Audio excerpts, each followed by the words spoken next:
There are names in Hollywood history that seem to belong not just to people, but to legends. Figures so carefully constructed, so perfectly polished, that the world forgets a real human being exists somewhere beneath the rhinestone and the reputation. Dale Evans was one of those names. To millions of Americans, she was the Queen of the West, the devoted partner of Roy Rogers, the smiling cowgirl who sang gospel songs and rode her buckskin horse Buttermilk into the sunset. But behind that image was a woman who had survived more heartbreak than most people face in a lifetime. A woman who, in her final years, made the painful decision to tell the truth, no matter how complicated that truth turned out to be. She was not born Dale Evans. She was born Frances Octavia Smith on October 31st, 1912, in Uvalde, Texas, the daughter of a modest farming family. She was raised in Italy, Texas, and started singing at the community's Baptist church at the age of 3. From her earliest years, music was her refuge. But her childhood gave way quickly to the weight of adult responsibilities. At age 14, she eloped with and married Thomas F. Fox, with whom she had one son, Thomas F. Fox Jr., when she was 15. A year later, abandoned by her husband, she found herself in Memphis, Tennessee, a single parent pursuing a career in music. That image, a teenage girl, alone with a baby, trying to survive in a city that had no reason to care about her, is a far cry from the gleaming Western star the world would come to know. Yet it is the truest image of who Dale Evans was at her core, someone who refused to stop moving forward, no matter what the world threw at her. Wikipedia, she rebuilt herself through sheer determination.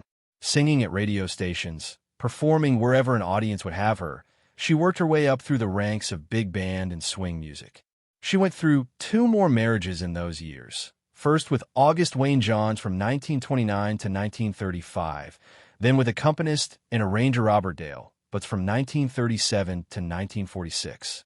Neither union gave her the stability she was seeking. Each one ended, leaving her to pick up the pieces and move forward again. Eventually, Hollywood came calling. A screen test landed her a contract with 20th Century Fox, and the name Frances Octavia Smith was retired forever. Dale Evans was born, a name crisp, memorable, and ready for marquees. Wikipedia, but with Hollywood came a price. The studio did not want a complicated woman. They wanted a star with a clean, uncomplicated image. And so began one of the most painful deceits of Dale's life. During her time at 20th Century Fox, the studio promoted her as the unmarried supporter of her teenage brother Tommy, actually her son Tom Fox Jr., a deception that continued through her divorce from Butts in 1946. For years, Dale stood before the public and called her own child her sibling. She smiled for cameras and repeated the lie, all while living with the quiet devastation of denying her own motherhood. That wound, the wound of being forced to erase the most fundamental truth of who she was, never fully healed. It became one of the confessions she felt compelled to make before the end of her life. Wikipedia, her fortunes changed dramatically in 1944, when Republic Pictures cast her opposite a rising cowboy star named Roy Rogers. The film was The Cowboy and the Senorita, and Evans won the role despite her lack of experience riding horses. The chemistry between them on screen was undeniable. Audiences responded, and the studio kept pairing them together. Behind the cameras, a genuine friendship was forming, one that would eventually become something deeper. Roy's wife Arlene died tragically in 1946 from an embolism shortly after giving birth to their son Roy Jr., leaving Roy a widower with 3 young children. Dale, who understood grief and solitude better than most, was a steady presence during his darkest days. Their bond deepened quietly. Then, in a moment that became the stuff of romantic legend, while waiting on horseback to enter the arena at a rodeo in Chicago, Roy proposed to Dale and then galloped into the arena before she could say no. Texas State Historical Association Happy Trails. Dale Evans married Roy Rogers on New Year's Eve 1947 at the Flying L Ranch in Davis, Oklahoma, where they had earlier filmed the movie Home in Oklahoma. The successful marriage was Rogers' 3rd and Evans' 4th.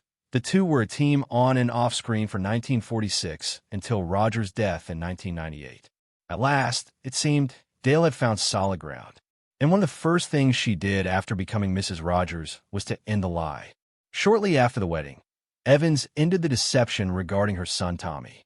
For the first time in years, she could look at her child and call him what he was, her son. The relief of that alone must have been enormous. Wikipedia Study Circle. Together, Roy and Dale built something remarkable. Not just a career, but a family. In addition to Roy's 3 children and Dale's son Tommy, the couple opened their home to more. The couple became foster and adoptive parents to other special needs children, Dodie, Marion, Deborah Lee, who died in a bus accident at age 12, and John David, known as Sandy. Their household was a living, breathing testament to love and action. Imperfect, chaotic, and deeply human. Then, in 1950, Dale gave birth to their only biological child together, a daughter named Robin Elizabeth. Together they had one child, Robin Elizabeth, in 1950, who died of complications of Down syndrome shortly before her 2nd birthday. At a time when developmental disabilities were hushed away, when families were told to feel shame rather than love, Dale chose a different path. Encyclopedia of Arkansas Wikipedia. Her life inspired Evans to write her bestseller, Angel Unaware. Evans was influential in changing public perceptions of children with developmental disabilities and served as a role model for many parents. The book shocked many in Hollywood, but it resonated with families across the country who had been suffering in silence. Dale transformed her private grief into a very public act of compassion, and in doing so, changed minds and opened hearts on a national scale. After she wrote Angel Unaware, a group then known as the Oklahoma County Council for Mentally Retarded Children adopted its better-known name Dale Rogers Training Center in her honor. It was the kind of legacy that outlasts fame, the kind measured not in awards or box office receipts, but in the lives quietly changed by one woman's willingness to speak when silence would have been easier. Wikipedia. Through the 1950s, the Rogers partnership dominated American entertainment. By 1951, when their television series The Roy Rogers Show began its 7-year run, they had appeared together in 29 movies. Their weekly radio show was a huge hit, and there were more than 2,000 Roy Rogers fan clubs around the world. Dale was more than Roy's sidekick. She was a gifted songwriter in her own right. Dale Evans also enjoyed considerable success as a songwriter. In addition to Rogers' theme song, Happy Trails, she also composed such country and gospel music standards as The Bible Tells Me So. She was a creator, not just a performer.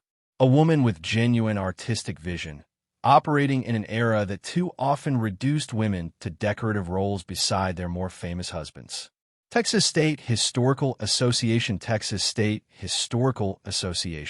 The tragedies continued. Deborah Lee died in a bus accident at age 12, reopening wounds from Robin's death that had never fully closed. Grief seemed to follow Dale everywhere, and yet she kept writing, kept speaking, kept showing up. By the 1960s, her faith had become the central organizing force of her public life. In 1964, Evans spoke at a Project Prayer rally attended by 2,500 at the Shrine Auditorium in Los Angeles. The gathering sought to flood the United States Congress with letters in support of mandatory school prayer. She was a woman who believed deeply, who wore her convictions openly, and who used every platform available to her to advocate for what she felt was right. Encyclopedia of Arkansas Wikipedia. But faith, conviction, and a famous marriage are not the same thing as happiness. And in her later years, when the cameras were mostly gone and the applause had faded, Dale began to speak with a candor that surprised even those who thought they knew her well. She talked about the loneliness she had felt during Roy's long absences on tour and on set. She acknowledged the difficulty of living alongside a man who was, at home, far more complex than the gentle cowboy hero his fans adored. She spoke about the years of hiding her son's identity and the way that forced deception had gnawed at her sense of self for decades. These were not bitter confessions. They were the honest accounting of a woman who had decided that a comfortable lie served no one. Her daughter Dodie later reflected that Dale believed in sharing both the good and the painful, because that wholeness was what made a person real. The pair were married for more than 50 years until Rogers' death in 1998. When Roy died, Dale lost not just her husband, but the defining partnership of her identity. She had been one half of the king and queen of the West for so long that his absence must have felt like losing a limb. Yet she carried on. Evans starred in her own weekly Christian TV program, A Date with Dale, from 1996 until her death in 2001. Even in her final years, she was working, speaking, sharing. She had written nearly 30 books over the course of her life. She had composed songs that became American standards. She had stood before grieving parents and told them their pain was real and survivable because she knew it firsthand. Country Reunion Music Encyclopedia of Arkansas. Dale Evans, known to millions of fans throughout the world as the Queen of the West, passed away quietly in her sleep, surrounded by her family singing gospel songs and hymns. On Wednesday, February 7, 2001. Evans died of congestive heart failure on February 7, 2001, at the age of 88 in Apple Valley, California. She is interred at Sunset Hills Memorial Park in Apple Valley, next to Rogers. The end came peacefully, with family gathered close and music in the room. Fitting, perhaps, for a woman who had spent her entire life turning pain into song. Happy Trails Wikipedia. What she left behind was not the spotless legend the studios had tried to manufacture. It was something far more valuable, the record of a real woman, with real wounds, who had chosen honesty over comfort. She had been a teenage mother abandoned in Memphis. She had been forced to deny her own child. She had buried 2 of her children. She had loved a complicated man for more than 50 years. And in the end, she told the world all of it, not to tear down her legacy, but to complete it. Dale Evans understood something that Hollywood never quite did. The truth, however painful, is always more powerful than the performance.